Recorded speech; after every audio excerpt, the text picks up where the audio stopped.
Kelompok 7. Halo itu. Ayo. Rafli. Ayo. Martina. Ayo. Elma. Ayo. Samaria. Ayo. Nadia. Ayo. Halo guys, kami dari kelompok 7. Dalam video kali ini, kami akan membahas tentang bagaimana peran investasi asing atau FDI dalam membangun pertumbuhan ekonomi di Vietnam.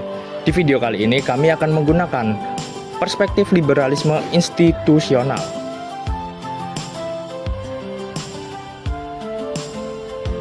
Nah guys, sebelum itu saya akan jelaskan dulu nih, apa sih itu Indo-Pasifik? Jadi, Indo-Pasifik merujuk pada kawasan yang menghubungkan Samudra Hindia dan Pasifik, mencakup Asia Timur, Asia Tenggara, Asia Selatan, dan Oseania. Kawasan ini menjadi pusat gravitasi ekonomi dan politik global, karena yang pertama, menyumbang mayoritas pertumbuhan ekonomi dunia. Yang kedua, menjadi jalur perdagangan dan rantai pasok global.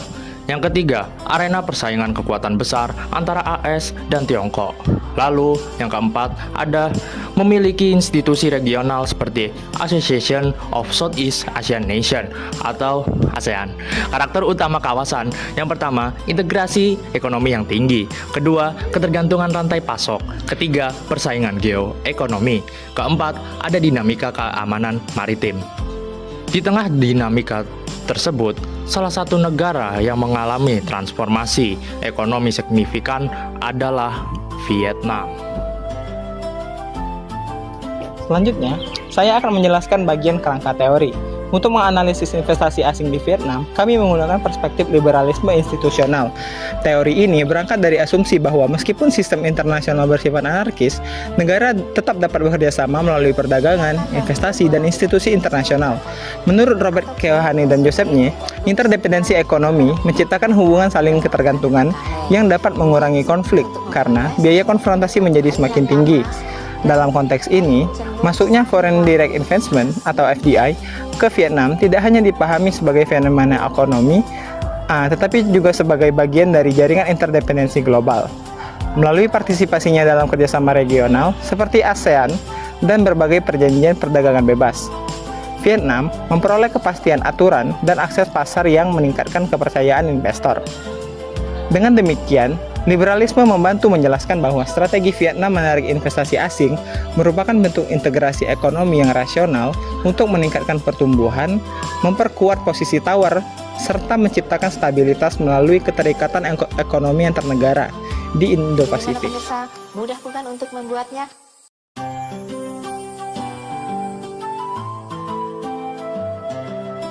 Menurut analisis kelompok kami, pertumbuhan ekonomi Vietnam bukan sekedar hasil alami dari FDI, tetapi hasil dari strategi integrasi institusional yang rasional.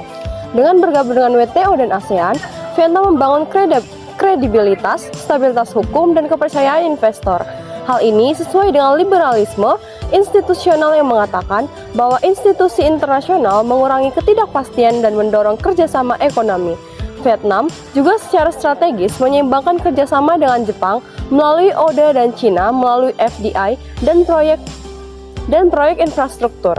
Namun, dominasi perusahaan asing dan ketergantungan kepada impor bahan baku masih menjadi tantangan struktural. Keberhasilan Vietnam sangat bergantung pada kemampuan mengelola interdependensi agar tidak berubah menjadi ketergantungan dalam jangka yang panjang. Isu utama dari perjanjian ini bukan hanya masuknya investasi asing, tapi bagaimana Vietnam menggunakan institusi internasional untuk membantu mengamankan kepentingan ekonominya. Melalui WTO dan perjanjian perdagangan bebas, membantu Vietnam untuk menciptakan kepercayaan, stabilitas, dan kepastian hukum bagi para investor.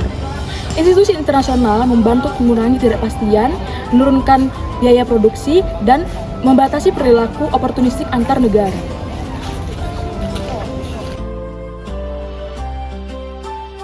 Selanjutnya, saya akan membahas mengenai studi kasus. Studi kasus pertama adalah bantuan Jepang melalui skema Official Development Assistance atau ODA sejak awal 1990-an melalui Japan International Corporation Agency. Jepang membiayai proyek strategis seperti pelabuhan Chimaep, Tifai, dan jembatan Nathan. Infrastruktur ini memperkuat ekspor Vietnam dan menarik investasi manufaktur Jepang. Di sisi lain, keterlibatan Cina lebih banyak berbentuk FDI dan pembiayaan proyek infrastruktur seperti proyek Chatlin dan Hadong Metro di Hanoi. Vietnam juga terlibat dalam pembiayaan melalui Asisten Infrastruktur Investment Bank. Namun, kerjasama ini bersifat ambivalen, yaitu mendorong industri tetapi meningkatkan ketergantungan pada impor bahan baku dari Cina. Menariknya, terdapat proyek paralel antara Jepang dan Cina di sektor transportasi Hanoi. Model Jepang fokus pada kualitas dan tata kelola, sementara Cina lebih cepat dalam mobilisasi proyek, tetapi sering menghadapi isu efisiensi dan transparansi. Kombinasi keduanya mempercepat transformasi ekonomi Vietnam, namun memerlukan kebijakan nasional yang cermat. Lakukan untuk membuatnya. Selanjutnya, kita akan bahas tentang dampak dan implikasi di Indo-Pasifik tentang studi kasus tadi. Nah, investasi asing di Vietnam tidak hanya berdampak pada ekonomi nasionalnya, tetapi juga mengubah dinamika Indo-Pasifik. Perpindahan produksi dari Cina ke Vietnam menunjukkan bahwa pergeseran rantai pasok dan meningkatnya kompetisi geoekonomi di kawasan dan melalui ASEAN, Vietnam semakin terintegrasi dalam ekonomi regional, sehingga konflik menjadi lebih mahal secara ekonomi. Namun, ketergantungan pada investasi global juga membuat kawasan rentan terhadap gejolak eksternalnya. Artinya, investasi asing di Vietnam merupakan bagian dari perubahan keseimbangan kekuatan ekonomi di Indo-Pasifik.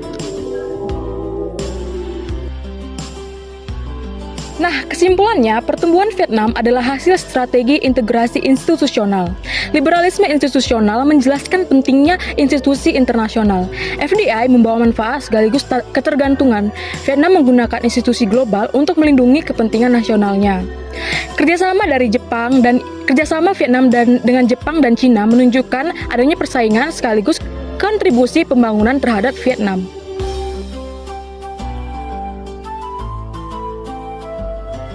Dengan demikian, investasi asing di Vietnam bukan sekedar isu ekonomi, tetapi dinamika geopolitik Indo-Pasifik.